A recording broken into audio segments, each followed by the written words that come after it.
Puji nama Tuhan, shalom untuk kita semua. Terima kasih teman-teman yang sudah bergabung bersama dengan kami. Dan saya juga mengucapkan terima kasih kepada teman-teman yang terus mengikuti kami melalui channel podcast kami STT Marsaron Lampung. Dan kami sangat bersyukur kalau teman-teman bisa mendukung melalui like, follow dan juga share video-video kami untuk menjadi berkat bagi banyak orang. Nah teman-teman, hari ini kita akan masuk dalam satu topik di mana kita akan membahas kembali tentang isu-isu pelayanan dan isu-isu pendidikan yang terjadi di dalam kehidupan kita hari lepas hari. Oleh karena itu, bagi teman-teman yang sedang menonton video ini, jangan di skip dulu videonya, nonton sampai selesai video ini, dan biarlah teman-teman bisa mendapatkan informasi yang baru.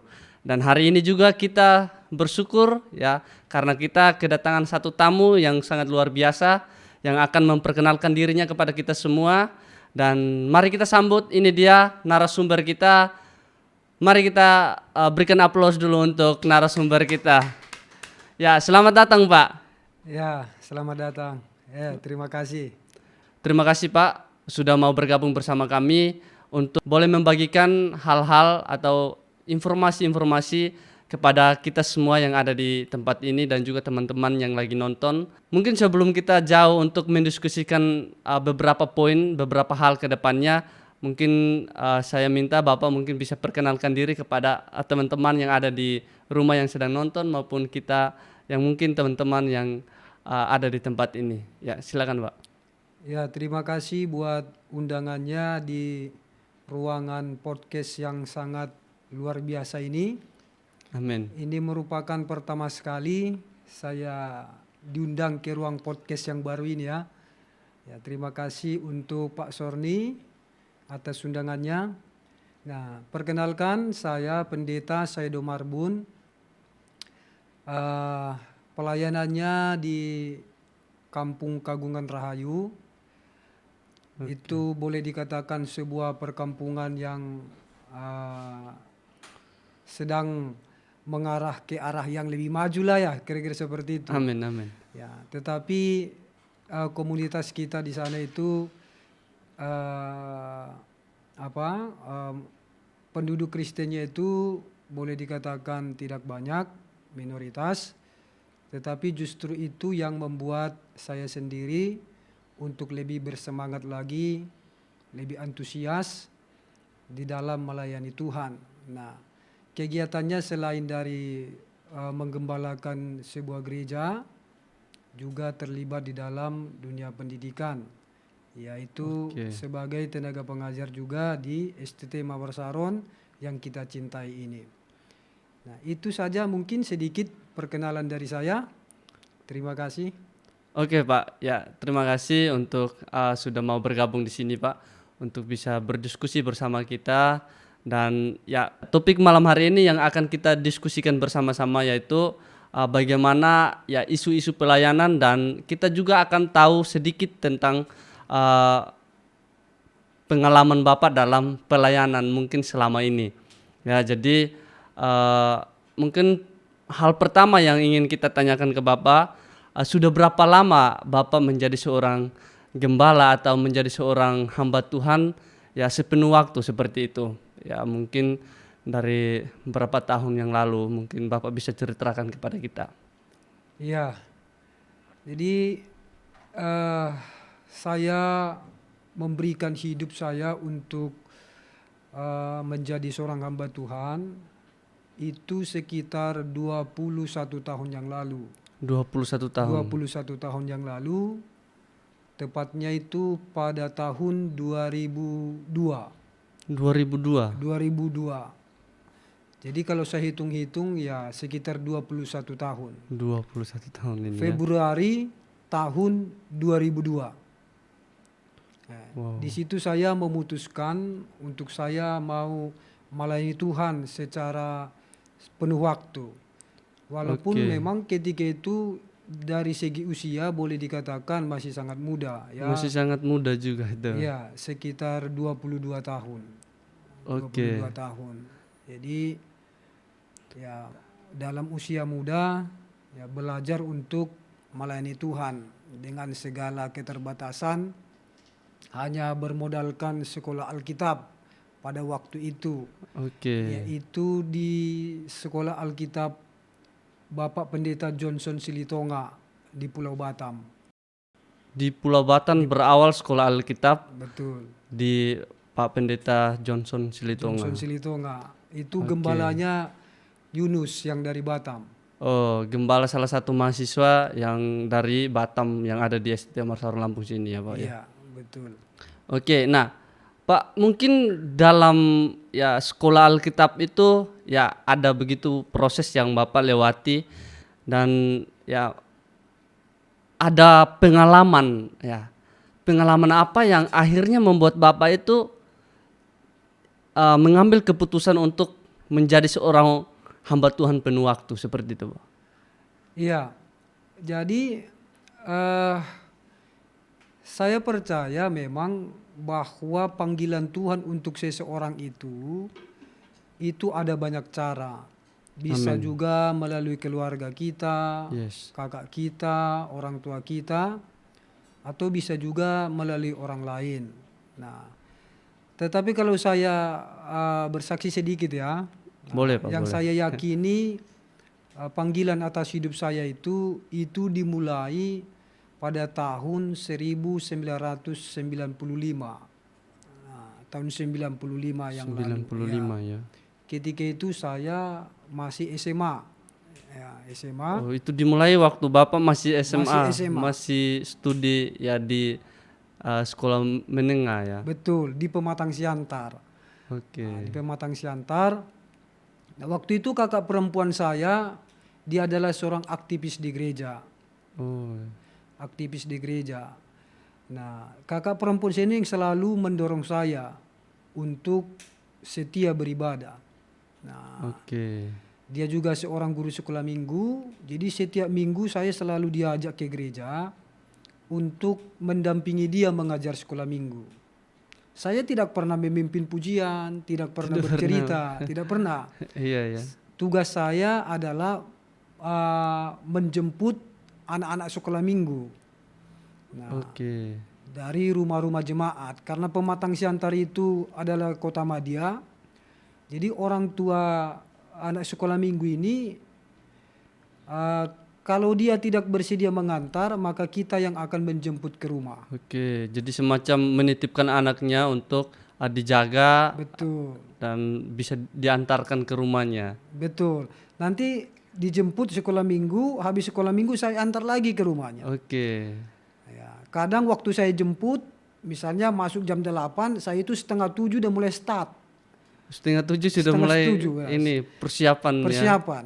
Saya udah mulai ini jalan kaki, tidak naik sepeda motor. Saya udah mulai jalan kaki ke rumah jemaat yang paling jauh dulu. Iya, dimulai dari yang jauh. Ya, kadang saya sampai di sana anaknya baru mandi. Saya tunggu dia sampai selesai mandi. Saya bawa dari satu rumah, kemudian nanti ke rumah jemaat yang satu lagi. Jadi saya bawa itu bisa 10 orang anak, antar dulu ke gereja. Lalu saya jemput lagi ke rumah-rumah jemaat yang lain. Dan seperti itu kegiatan saya itu hampir 2 tahun. Kegiatan saya mengantar jemput anak sekolah minggu. Nah, suatu hari tahun 95 itu ada seorang penginjil dari Jerman, yaitu Reinhard Bonke bersama dengan Suset Hetting. Oke. Ya, penginjil dari Jerman mengadakan seminar di Pematang Siantar. Ini sebenarnya diadakan di gereja-gereja. Di ruang olahraga. Oh iya. Di ruang olahraga dan diundang jemaat, aktivis, para hamba Tuhan untuk hadir dalam seminar itu. Oke. Nah, kakak saya ajak saya ke seminar itu. Sampai di sana, Suset Hetting menantang. Setelah dia selesai sampaikan materi seminarnya, dia tantang bagi semua orang yang ada di ruangan ini yang mau mengambil keputusan menjadi seorang hamba Tuhan atau menjadi seorang penginjil atau misionaris, boleh berdiri di bangkunya. Nah, saya Naik di atas bangkunya ya.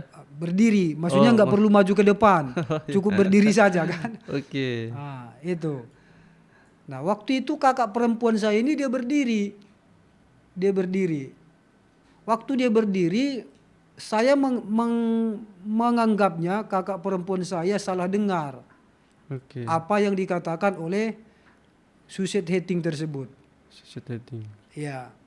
Lalu setelah selesai acara kami pulang naik angkot. Di dalam angkot saya tanya kakak perempuan saya, kakak tadi salah dengar apa yang dikatakan oleh Suset Heting. Kok bisa salah dengar?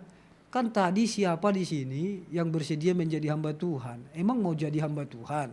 Mau jadi seorang misionaris? Hmm. Nah, enggak juga kata dia. Tapi saya enggak salah dengar. Saya berdiri mewakili kamu untuk menjadi hamba Tuhan. Oke. Itu jawaban kakak saya pada waktu itu. Cuman saya anggap itu hanya apa ya? Perkataan yang Perkataan biasa sajalah seperti itu. ya muncul begitu aja kan. Iya. Nah, itu. Jadi singkat ceritanya tamat SMA. Nah, waktu itu Pulau Batam itu menjadi tempat yang paling favorit untuk mencari kerja Oke. pada masa itu. Jadi orang tua saya nggak sekolahkan saya lagi untuk masuk perguruan tinggi, maka saya putuskan untuk bekerja ke Pulau Batam. Nah, disitulah saya bertemu dengan Pendeta Silitonga dan menyuruh saya untuk masuk sekolah Alkitab. Oke. Jadi ini dimulai dari seorang kakak yang ya istilahnya memperkenalkan Bapak untuk ya selalu aktif dalam setiap pelayanan-pelayanan, dan itu dimulai dari pelayanan yang mungkin bagi sebagian orang hal yang paling kecil ya. Betul. Di dalam gereja, yaitu melayani sekolah minggu dan lain sebagainya. Nah, mungkin kami perlu tahu juga, adakah dari keturunan atau dari keluarga besar yang mungkin ada yang hamba Tuhan atau bagaimana? Iya. Jadi memang dari keturunan saya coba untuk selidiki ya. Iya. Mulai dari kakek saya, orang tua kakek saya dan ke atas-atasnya itu belum ada satu orang pun yang menjadi hamba Tuhan dalam arti menjadi seorang pendeta atau gembala. Oke. Malah itu kakek saya itu, orang tua dari bapak saya itu masih agama kepercayaan. Agama kepercayaan. Kakek saya. Nah, bapak saya orang pertama yang menjadi pengikut beragama Kristen. Jadi kalau dari bapak saya itu masih agama kepercayaan. Kepercayaannya. Nah, bapak saya juga bukan orang yang takut Tuhan, tekun beribadah, tidak. Kami ada 5 bersaudara, 2 laki-laki, 3 perempuan. Abang saya juga sampai hari ini boleh dikatakan bukan orang yang cinta Tuhan. Oke. Nah, jadi dari situ membuat saya bersemangat, biarlah saya generasi di dalam keluarga kami orang yang pertama untuk menjadi hamba Tuhan. Ya, semoga nanti misalnya anak saya atau cucu saya di kemudian hari juga menjadi seorang hamba Tuhan. Ini merupakan satu kerinduan saya. Amin. Anak dan cucu saya, keturunan saya, jangan sampai ada yang putus menjadi hamba Tuhan. Amin. Oke Pak, ini satu hal yang sangat menarik yang ya bisa Bapak bagikan untuk kita semua.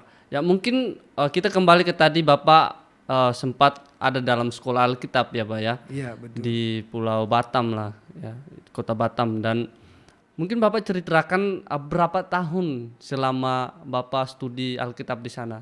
Kira-kira berapa tahun itu? Iya, itu sekolah Alkitab itu hanya 1 tahun. 1 tahun. Hanya 1 tahun. Tapi di sekolah Alkitab itu sebenarnya yang paling ditekankan itu bukan soal pengetahuan Alkitabnya. Nah, tapi yang paling ditekankan di sana adalah pembentukan karakter. Nah, Oke, pembentukan, ya, dibentuklah karakternya di sana di sekolah. betul. Bagaimana karakter seorang hamba Tuhan. Oke. Kebetulan Bapak Pendeta Johnson Silitonga, dia adalah seorang hamba Tuhan yang begitu sangat tegas. Begitu sangat tegas. Awal-awal saya masuk sekolah Alkitab, saya kaget juga. Kaget ya. Hampir melarikan diri juga saya. Karena kaget awal pertama masuk ya. Betul. Jadi kami itu untuk doa pagi saja, itu kami harus jalan kaki 1 jam untuk doa pagi. 1 jam ya. 1 jam. Nah, kami itu asramanya di Pulau Batam itu ada namanya tanah longsor. Iya. Ya. Sementara untuk doa pagi itu ke perumahan Baloi karena di sanalah tempat tinggal sekaligus gereja Pendeta Johnson Silitonga. Pendeta Johnson. Jadi kalau jalan kaki dari tanah longsor ke Baloi itu butuh waktu 1 jam. 1 jam. Itu Setiap hari setiap hari. selama 1 tahun. Bangun paginya jam berapa itu Pak, kalau? Kita bangun pagi itu sekitar itu 3:30 sudah mulai harus jalan. Nah, sampai di sana 4:30 doa. Nanti pulang dari sana lagi 5:30 jalan kaki lagi untuk kembali ke asrama. Siap-siap nanti berangkat ke Sekolah. sekolah Alkitab. Dari asrama ke sekolah Alkitab itu butuh waktu 15 menit jalan. Wow. Itu. Jadi sebenarnya ada aula kecil di asrama. Iya. Bisa dipakai untuk doa. Tapi itulah tadi pembentukan yang dilakukan oleh Pendeta Silitonga kepada anak-anak sekolah Alkitab. Benar. Harus jalan kaki. Nah, itu saya alami selama sekolah Alkitab 1 tahun. Setiap hari. Oke. Jadi ya melalui rentetan kejadian-kejadian ini ya Bapak semakin diteguhkan, diyakinkan bahwa Bapak dipanggil menjadi seorang hamba Tuhan untuk melayani jiwa-jiwa. Seperti itu ya. Betul. Karena saya waktu sekolah Alkitab hati saya itu senang. Ya, senang walaupun misalnya pembentukan karakternya menurut saya cukup berat ya. Oke. 2 pagi saja harus jalan. Sekali jalan 1 jam, pulang lagi 1 jam. Berarti kan 2 jam PP Iya. itu. 2 jam. Nah, tapi saya mengikuti semua proses itu dengan senang hati. Tanpa ada sungut-sungut di dalamnya. Oke, baik. Jadi ini satu hal yang ya sangat menarik bagi saya dan mungkin bagi teman-teman yang lagi menonton ini, memang ada perjalanan hidup kita yang kadang kita tidak tahu ya ke depannya apa yang akan terjadi dengan kita, tetapi ya Tuhan pasti punya rencana yang terbaik lah seperti itu. Dan ya Bapak sudah melewati itu ya, Tuhan bisa pakai orang-orang di sekeliling Bapak. Bahkan Tuhan tuntun sampai saat ini Bapak ada di sini dan menjadi seorang hamba Tuhan yang ya bagi saya itu sesuatu yang sangat luar biasa yang Tuhan kerjakan melalui Bapak ya. Dan ya mungkin kita juga ingin tahu Pak, kesan pertama waktu Bapak menjadi seorang hamba Tuhan penuh waktu. Kesan yang Bapak rasakan di dalam ya melayani jiwa-jiwa di ya gereja ataupun waktu Bapak pertama kali melayani. Ya. Jadi setelah saya lulus sekolah Alkitab, Pak Silitonga utus saya ke Lampung. Oh, jadi itu diutus ya? Diutus oleh Pendeta Silitonga ke Lampung karena di Kota Bumi, Lampung Utara ada kakak kelas saya. Oke. Pendeta Ebenezer Silalahi. Nah, diutus ke sana. Iya. Jadi kesan pertama saya setelah memutuskan menjadi seorang hamba Tuhan yang sepenuh waktu, ketika saya berkhotbah di hadapan orang-orang yang sudah tua. Oke. Ya. Berumur 60 tahun, 50 tahun, ada yang 45 tahun. Pokoknya mereka jauh usianya di atas usia saya. Nah, saat saya berkhotbah, mereka mendengarkan dengan serius. Nah, ketika itu saya berpikir, berarti saya ini sudah benar-benar menjadi seorang hamba Tuhan. Nah, seperti Rasa-rasanya seperti mimpi, nggak Betul. pernah kebayang Iya. ini terjadi kan? Betul. Walaupun waktu sekolah Alkitab ya sering juga renungan kan. Iya. Tetapi hanya di hadapan teman-teman sesama murid sekolah Alkitab. Oke. Itu. Jadi kita menganggap Ya kalau hanya didengarkan oleh teman-teman sesama anak sekolah Alkitab, kita pikir itu ya ini hanya semacam latihan saja. Kira-kira begitu. Tapi Iya. setelah khotbah di hadapan orang yang sudah tua-tua, mereka mendengarkan, wah, oh berarti saya sudah benar-benar ini menjadi seorang hamba Tuhan. Itulah Oke. kesan yang pertama waktu saya menjadi seorang hamba Tuhan sepenuh waktu. Oke. Nah, kalau itu kan pesan yang ya waktu pertama kali Bapak menjadi seorang hamba Tuhan. Tetapi ya mungkin sepanjang pelayanan Bapak ada satu kesan yang menarik atau satu kesan yang mungkin membuat Bapak tidak akan pernah melupakan, dan itu menjadi satu bagian yang mungkin Bapak sampai saat ini merasa bahwa wow, ini sangat luar biasa yang Tuhan kerjakan. Ya, ada. Jadi tahun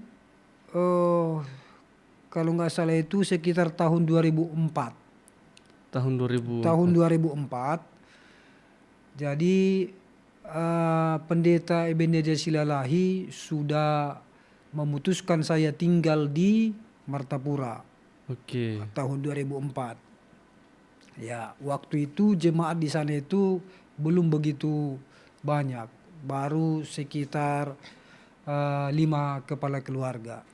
Oke. 5 kepala keluarga, tapi itu pun yang aktif cuman ibu-ibu saja kan. Ibu-ibu dengan anaknya itu. Sehingga kolekte setiap minggunya itu tidak mencukupi untuk kebutuhan saya selama seminggu. Jadi sekali Oke. ibadah hari Minggu, kolekte yang itu tidak cukup untuk kebutuhan saya selama seminggu. Oke. Nah, akhirnya untuk menyiasati itu, saya membeli 1 dus supermi Oke. supaya saya bisa makan itu selama 1 minggu itu gitu. Kalau saya misalnya beli nasi atau apa segala macam kan nggak cukup. Jadi saya beli supermi. Itulah yang saya konsumsi, supermi. Kalau ada telur, campur telur. Nah, itu berlangsung mungkin hampir 6 bulan. Hampir 6 Hampir bulan. 6 bulan berlangsung seperti itu. Nah, pada akhirnya saya jatuh sakit karena Iya, mengkonsumsi mungkin itu. karena setiap hari makan Ya, mie. jadi nutrisi mungkin berkurang ya. Iya, Jadi benar. saya jatuh sakit. Itu demam tinggi. Nah, saya melihat apa ya, udah sangat pucat saya kan. Benar. Nah, demam tinggi. Jadi waktu saya pas demam tinggi itu Sabtu malam Minggu. Besoknya kan saya juga harus melayani kan, karena Benar. tidak ada yang lain. Itu. Jadi malam ini, besok pelayanan, malam ini saya berdoa kepada Tuhan. Tuhan, tolong sembuhkan saya. Supaya besok saya dengan keadaan sehat melayani. Dan supaya saya bisa punya kesaksian, ya, saya bagikan kepada umatmu besok hari. Nah, waktu saya berdoa seperti itu, saya merasakan seperti ada seseorang yang menyiram saya dengan air es. Iya. Dingin sekali, tapi keringat saya banyak yang keluar sampai seperti mandi. Keringat saya itu yang keluar. Oke. Tapi perasaan saya dingin, bukan panas. Saya merasakan seperti ada yang disiram dengan air es kan. Tubuh saya penuh dengan keringat. Nah, setelah saya selesai berdoa, baru saya merasakan ada kesembuhan. Dan itu memang mujizat yang saya alami.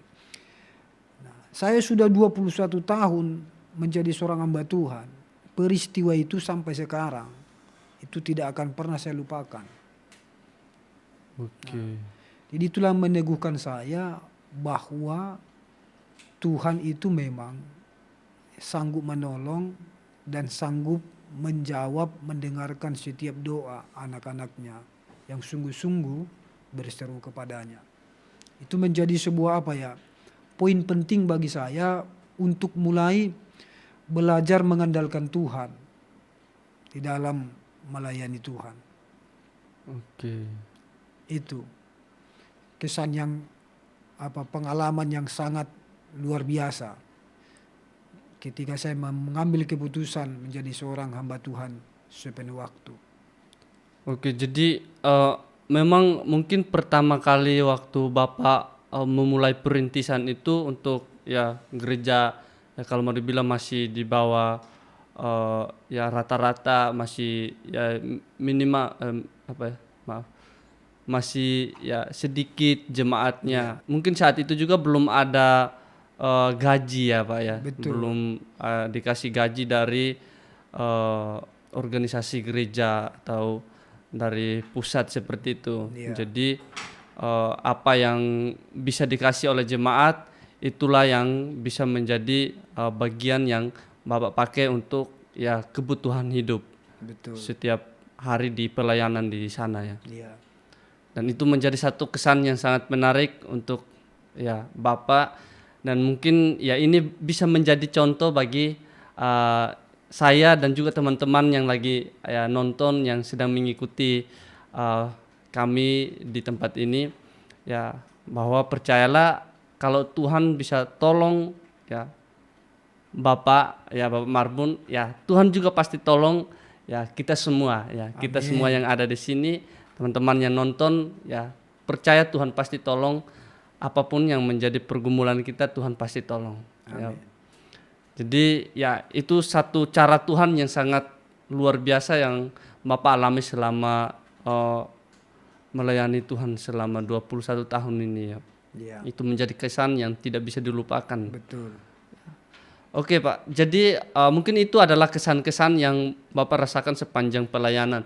Nah, pertanyaannya, ada nggak Pak pernah ada rasa takut di dalam diri Bapak, atau mungkin ada satu peristiwa yang membuat Bapak menjadi trauma atau ada rasa takut untuk melayani Tuhan? Ya, itu sudah pasti ada. Pasti ada, benar. Pasti. Saya di dalam melayani Tuhan sering mengalami rasa takut. Oke. Apalagi kalau misalnya masih dalam perintisan kan. Iya. Nah, kita untuk makan atau mencukupi kebutuhan diri kita sendiri belum mampu dari pelayanan. Nah, kita ini sebagai manusia kita ingin mempunyai masa depan yang lebih baik kan, seperti Benar. itu. Masa Yes. depan yang lebih baik. Belum lagi nanti kita harus punya istri, punya anak.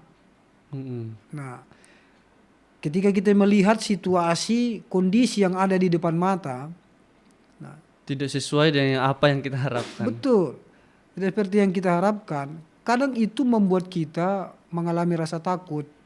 Oke.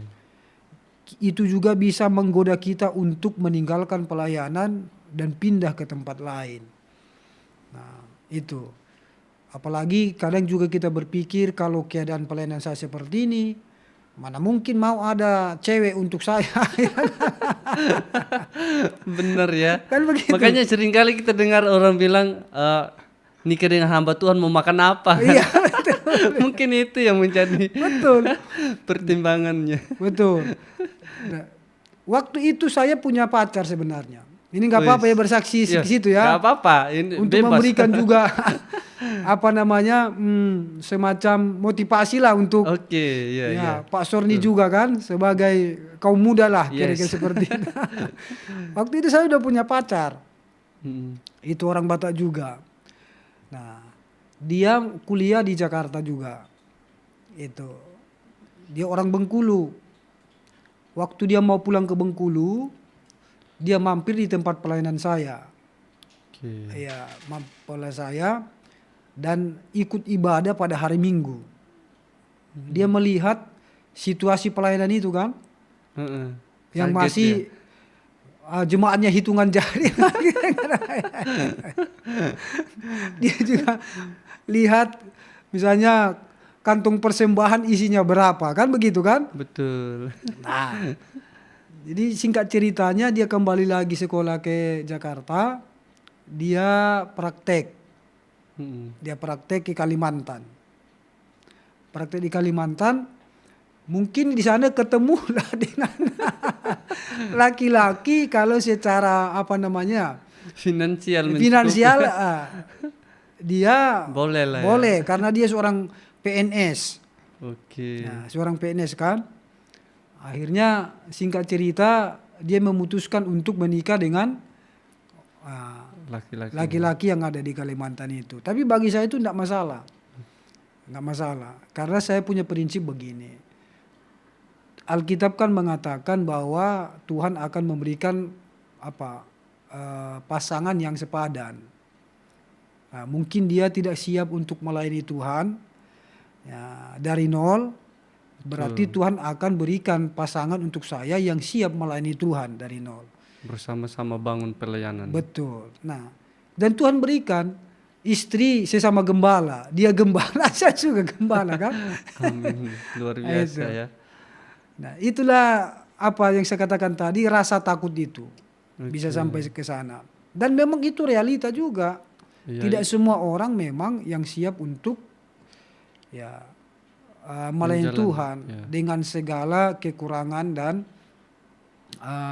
masalah-masalah tantangan kehidupan. Oke. Ya, mungkin itu menjadi salah satu ketakutan yang sudah ya ada di semua orang juga. Mungkin hamba-hamba Tuhan yang lain juga mungkin pernah mengalami ketakutan itu. Ya. Atau ada ketakutan lain mungkin selama Bapak melayani terus tiba-tiba ada orang yang ngancam Bapak atau apa yang membuat Pernah. Bapak kok Pernah saya melayani saya itu ada rasa takut, Betul. ingin dibunuh seperti itu. Pernah saya mengalaminya waktu di Martapura. Oke. Jadi kan waktu di Martapura itu kami beribadah itu sore. Jam 3 sore. Hari Minggu itu jam 3 sore. Karena jemaat itu mereka pedagang di pasar. Ya. Nah, jadi dibuatlah ibadahnya jam 3 sore. Nah, tetangga-tetangga karena kami kan ibadah masih di rumah-rumah ya. Ngontrak sebuah rumah. Di situ saya tinggal sekaligus kami pakai untuk tempat ibadah. Oke. Sementara tetangga-tetangga kiri kanan muka belakang itu adalah orang-orang yang tidak seiman dengan kita. Oke. Nah, itu jadi mereka jam 3 sore itu istirahat, tidur. Kita ibadah tahu sendirilah kan kalau orang-orang karismatik ibadah kalau nggak menyanyi Tepuk tangan suara ya. keras bertepuk tangan main Haleluya, gitar ya haleluyanya sepertinya harus semangat. ya tidak abdol ibadah itu. Nah, setelah selesai ibadah ada salah seorang tetangga itu datang. Nah, waktu itu mereka panggil pastor. Pastor. Nah, pastor, pacak nian kalian itu kalau ibadah. Seperti anjing rebutan tulang katanya. Saya kaget mendengarkan itu. Kita lagi sedang istirahat, kalian ganggu-gangguin segala macam. Ya, kaget pastor kena tujang nggak sengaja. Kena tujuan tak sengaja itu apa maksudnya, Pak? Kena tujang nggak sengaja itu kena tikam tapi nggak sengaja. Jadi kita sudah ditikam tapi nggak sengaja katanya. Oke, sampai segitunya ya. Betul. Ya kan sebagai manusia juga usia masih muda lah termasuk ya pada waktu Benar. itu. Itu merupakan perkataan yang bisa membuat kita mengalami Memancing ketakutan. kemarahan atau Iya, mengalami ketakutan kan. ketakutan ya. Ya, sampai malamnya itu juga saya tidak bisa tidur nyenyak. Ini jangan-jangan mereka datang ini. Tapi kembali ya kita berserah kepada Tuhan. Ya kalau memang Tuhan yang menetapkan kita untuk melayani di situ, Tuhan pasti punya cara. Tuh. Nah, jadi peristiwa itu terjadi pada hari Minggu. Peristiwa itu kan. Nah, pada hari Jumat, setelah Minggu kan Jumat, Oke. ada prajurit datang dari Batalion Armet. Waktu itu di Pusulat Pur tempat ibadahnya. Dari Pusulat Pur datang. Dia bilang begini, Pak Pendeta bisa nggak nanti malam melayani firman Tuhan di ibadah di Pangkalan tentara. Ya, di Pusulat Pur. Oke. Bisa saya bilang karena kalau malam Jumat itu yang beragama Islam, mereka yasinan di masjid. Yang beragama Kristen ada kapel di dalam di pusat pur itu untuk tempat orang-orang Kristen beribadah. Oke. Oh bisa saya bilang. Sehingga saya ikut ibadah di situ kan. Nah, setelah saya ikut ibadah di situ memberikan firman Tuhan, pada minggunya beberapa tentara itu datang beribadah di tempat saya. Oke, di gereja yang Bapak rintis. Betul. Nah, melihat peristiwa itu mungkin tetangga-tetangga itu lihat, oh ini sudah ada tentara yang beribadah di sini gitu kan. Nah, setelah selesai kebaktian, padahal saya nggak kasih tahu ke siapa-siapa bahwa saya pernah mengalami semacam intimidasi lah kira-kira begitu Oke, ya. heeh. Nggak pernah saya ceritakan. Waktu mereka melihat seperti itu, nah itu tetangga saya yang tadinya ngomong begitu datang teman saya. Mohon maaf ya pastor ya, perkataan saya minggu yang lalu katanya. Oh tidak apa-apa pak. Nah saya tidak masukkan di dalam hati. Hmm, Itulah maksud saya cara Tuhan untuk membela kan. betul. Supaya kita itu bebas dari rasa takut tadi. Dikirimnya beberapa prajurit untuk menjadi jemaat di situ. Sehingga itu kan dengan sendirinya bisa membuat pelayanan itu aman lah kira-kira seperti itulah. Oke. Dari gangguan-gangguan. Oke, jadi intinya rasa takut itu ada ya, Pak. Betul. Ketika melayani Tuhan, ya ada saja tantangan yang mungkin membuat kita seolah-olah ingin menyerah dengan pelayanan kita atau Betul. ya lari dari pelayanan seperti itu.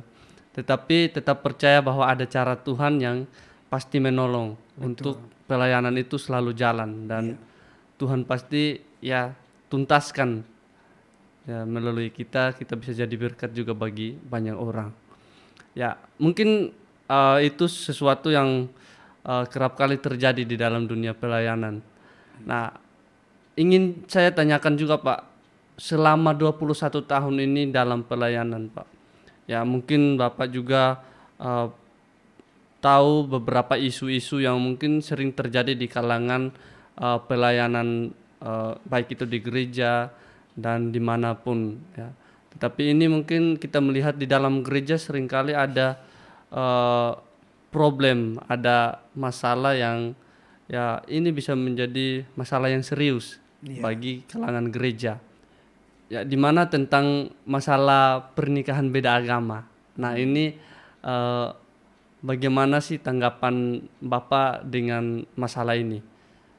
Ketika ada hal-hal yang seperti ini terjadi di dalam pelayanan, bagaimana menjadi seorang hamba Tuhan yang bagaimana menjadi seorang hamba Tuhan yang mengambil sikap yang baik atau sikap yang benar yang tidak keluar dari kebenaran firman Tuhan.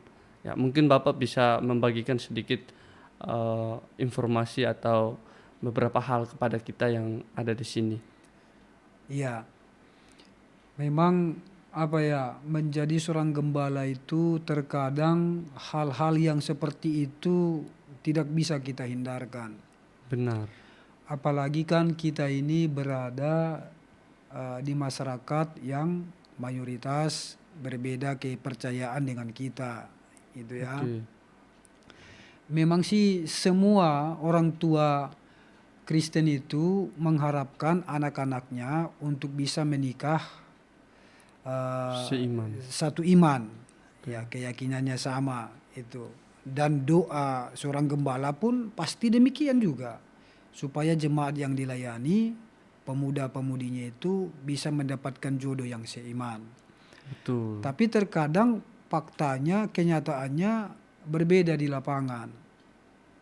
Ya, ada juga yang menikah dengan tidak seiman sehingga dia ikut dengan suaminya, Oke. ikut dengan keyakinan yang berbeda dengan orang tuanya kan. Nah, itu memang ada kita hadapi.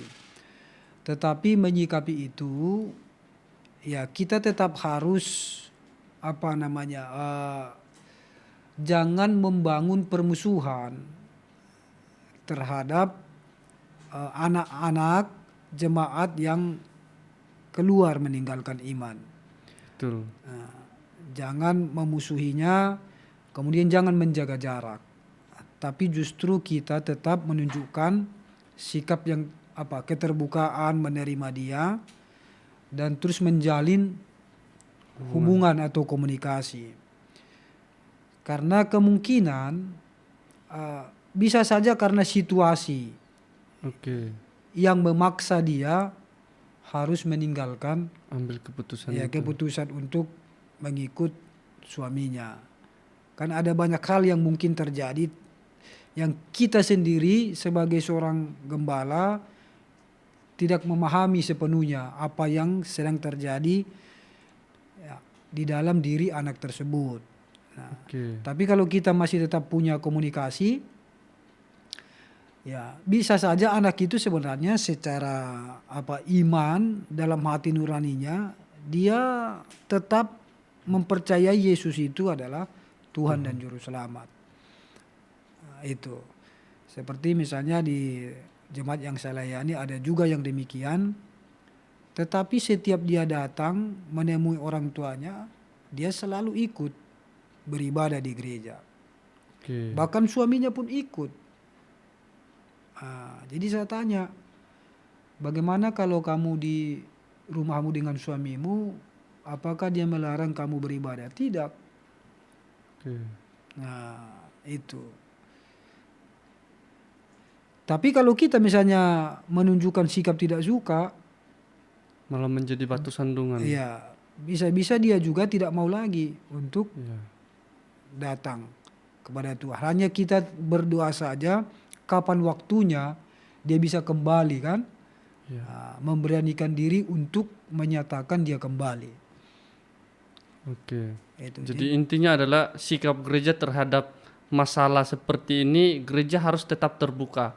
Gereja harus tetap mengajarkan bagaimana kasih itu. Betul. Gereja harus mempraktikkan kasih itu melalui menerima keadaan itu, dan ya mungkin ada tuntunan kembali untuk Betul. jemaat-jemaat supaya tetap teguh dalam iman mereka.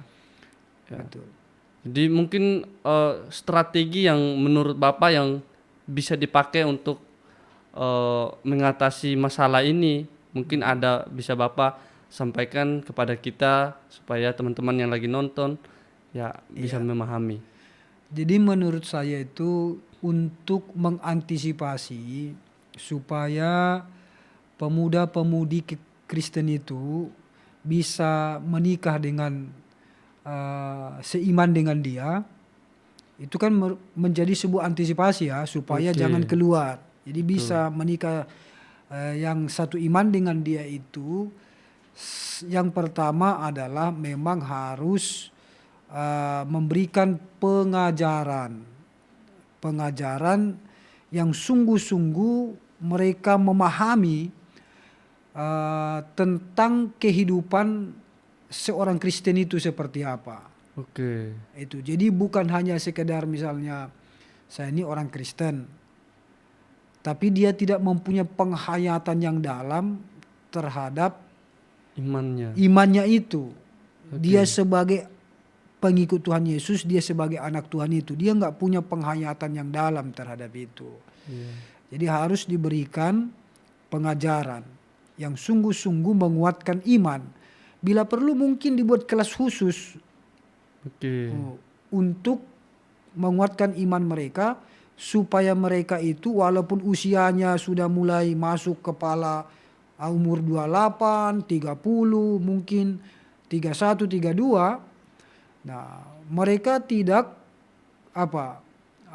mengabaikan bahwa saya harus mencari pasangan yang seiman. Itu yang pertama menurut saya.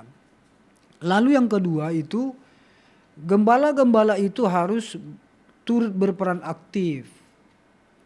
Berperan aktif sebagai contoh misalnya. Saya seorang gembala, di tempat pelayanan saya ada pemuda yang sudah berumur 30 tahun. Tapi dia belum menemukan pasangan hidup yang seiman. Nah, kan saya punya teman-teman gembala yang lain. Nah, saya bisa tanyakan mereka, ada enggak ya di tempat Bapak jemaat perempuan yang tanda kutip usianya mungkin sudah di atas 25 tahun tapi belum menemukan Pasangan. pasangan hidup. Nah, saya punya anak bujangan ini. Bagaimana kalau kita fasilitasi untuk mereka bisa bertemu atau berkenalan? Oke. Nah, itu menurut saya juga perlu untuk diupayakan. Menjadi peran gembala. Peran gembala. Nah, kita juga harus berperan aktif mencari pasangan hidup terhadap pemuda-pemudi kita.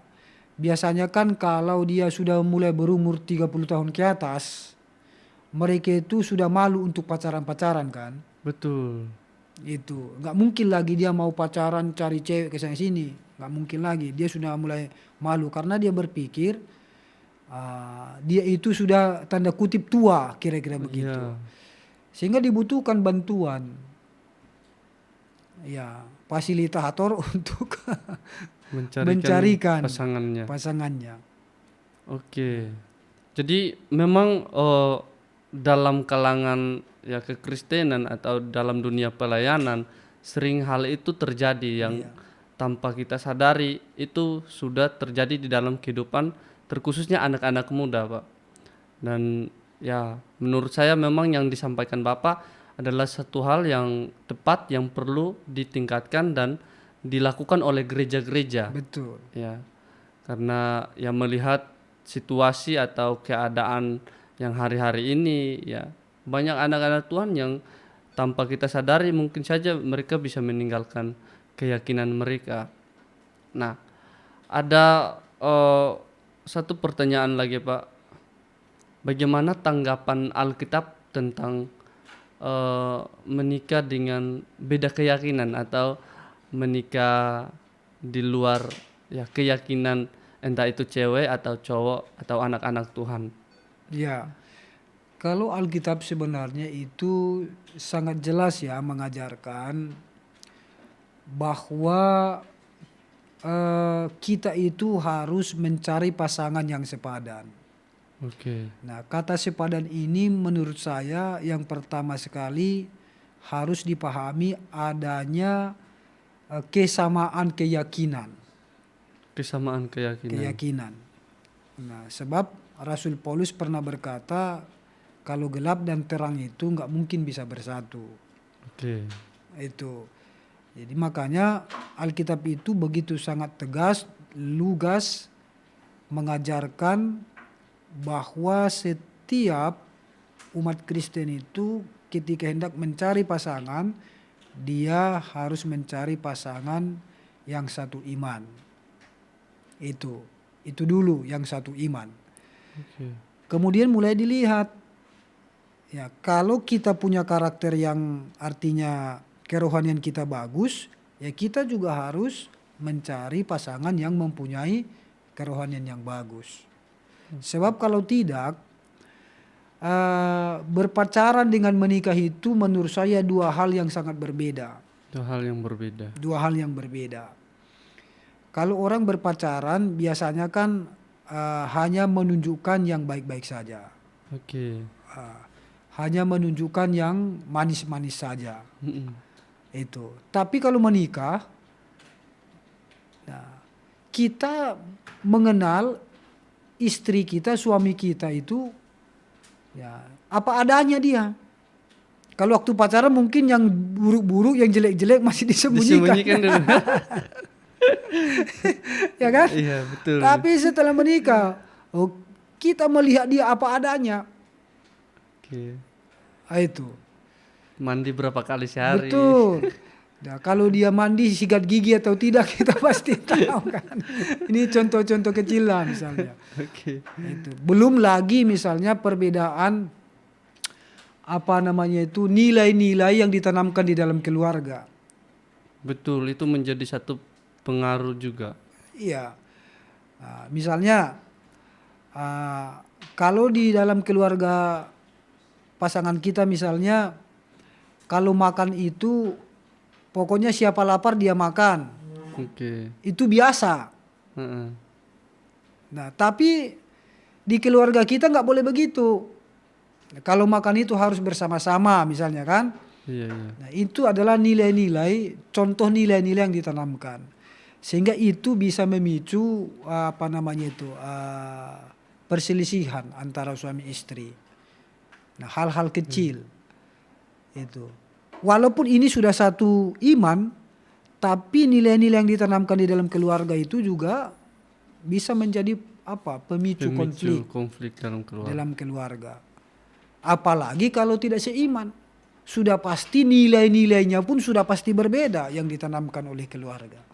Betul. Nah, maka itulah kemungkinan alasannya kenapa Alkitab mengatakan kita itu harus mencari pasangan yang sepadan tadi. Sepadan dalam arti adanya keyakinan yang sama dengan kita. Oke. Nah, jadi banyak hal ketika kita menikah itu bisa menjadi alasan untuk terjadinya konflik. Betul ya. Dan ini akan berpengaruh terhadap anak-anak juga mungkin ya, Betul. Pak. Iya. Jadi anak-anak ya ada kebimbangan lah dalam diri anak-anak ketika sudah beranjak dewasa. Iya. Nah, di tempat pelayanan saya itu ada keluarga yang dulunya suami istri itu mempunyai keyakinannya masing-masing. Oke. Suaminya keyakinannya A, istrinya berkeyakinan Kristen. Oke. Keyakinan Kristen kan. Tetapi ibu ini dia punya keteguhan bahwa anak-anak saya harus didik dia dengan nilai-nilai kekristenan. Oke. Itu. Lahir anak pertama dia bawa ke gereja untuk diserahkan, didoakan. Nah, sudah bisa sekolah minggu, dia antarkan sekolah minggu. Nah, Oke. dididik dengan nilai-nilai kekristenan. Lahir anak kedua, hal yang sama dia lakukan. Nah, walaupun misalnya kalau suaminya punya kegiatan dari agamanya, di rumahnya dia tetap terima di rumahnya Oke. itu. Tetapi ibu itu dengan kegigihannya memperjuangkan anak-anak saya harus bertumbuh dalam nilai-nilai kekristenan. Oke. Nah, tapi puji Tuhannya, mungkin inilah yang dikatakan oleh Rasul Paulus kan di dalam 1 Korintus pasal 7 kalau nggak salah, ayat 15. Oke. Nah, seorang istri kalau mempunyai suami yang tidak seiman dengan dia, tetap harus menghormatinya, Oke. tetap harus hidup dengannya. Nah, sebab dengan melihat kesalehan istrinya, maka kesalehan istri itu bisa menyelamatkan dia, membawa dia untuk menjadi orang Kristen. Dan hal itu terjadi sekitar 4 tahun yang lalu.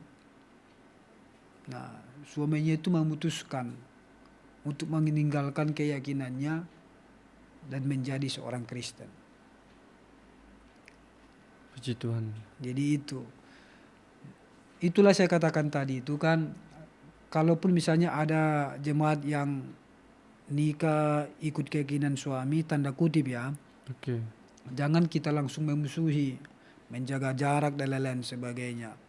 Tapi kita tetap harus menunjukkan kasih kepada dia, terus menjalin komunikasi supaya kita pun punya kesempatan memberikan dia nasihat-nasihat. Tuh.